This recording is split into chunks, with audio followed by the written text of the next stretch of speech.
Itiniyak ng Malacanang ang patuloy na pagkakaloob ng tulong sa mga pamilya ng SAF-44 na nasawi sa Mama Sapano encounter nitong nakalipas na Enero 25. Kabilang na dito ang pagbibigay ng scholarship at pabahay para sa mga naulila ng SAF-44. Natong report ni Elena Luna.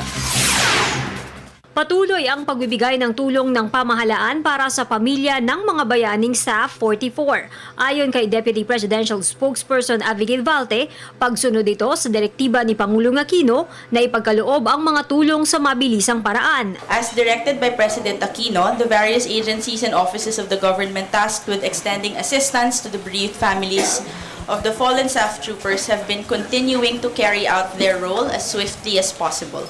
Apart from monetary aid from the President's Social Fund, the national government has also been providing support in the form of scholarships, employment assistance, and housing grants, among others. As the President has repeatedly emphasized, the government is committed to securing the futures of the fallen SAF troopers' families. Ayon kay Yusek Balte, nanggaling ang mga scholarships sa National Police Commission, Commission on Higher Education at President's Social Fund. Nagkaloob din ng scholarship mula sa TESDA na siyang abala rin para tulungan ang mga kaanak na makahanap ng trabaho. Employment assistance is also being extended through the facilitation and endorsement of applications, both within and outside government. The Technical Education and Skills Development Authority, or TESDA, has likewise scheduled sessions for those interested in undergoing skills training and career coaching.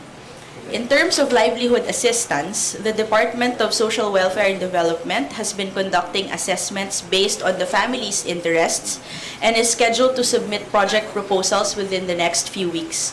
For those who have expressed interest in putting up businesses or expanding existing ones, the Department of Trade and Industry has been exploring opportunities in their respective communities and has committed to providing seed funds. Abala naman ang Department of Health para tugunan ang mga kailangan nila sa kalusugan, kabilang na ang mga buntis. DOH personnel have accompanied family members to medical checkups and have shouldered all related expenses, including medicine. In coordinating with the families, the DOH makes it a point to take note of specific needs. Thus, they have set up financial aid mechanisms for those requiring more regular care and are monitoring the status of pregnancies. Sa loob ng 2 buwan, 16 na bahay ang magiging bagong tahanan ng pamilya ng SAF-44. The National Housing Authority remains in constant communication with the families, assisting them in the acquisition of houses and lots. Project proposals are currently being drawn up for the units, around 16 of which will be ready for occupancy within the next 2 months. The NHA is also coordinating with other families who have opted for the repair and reconstruction of their existing houses. Para sa Telebisyon ng Bayan, Elena Luna.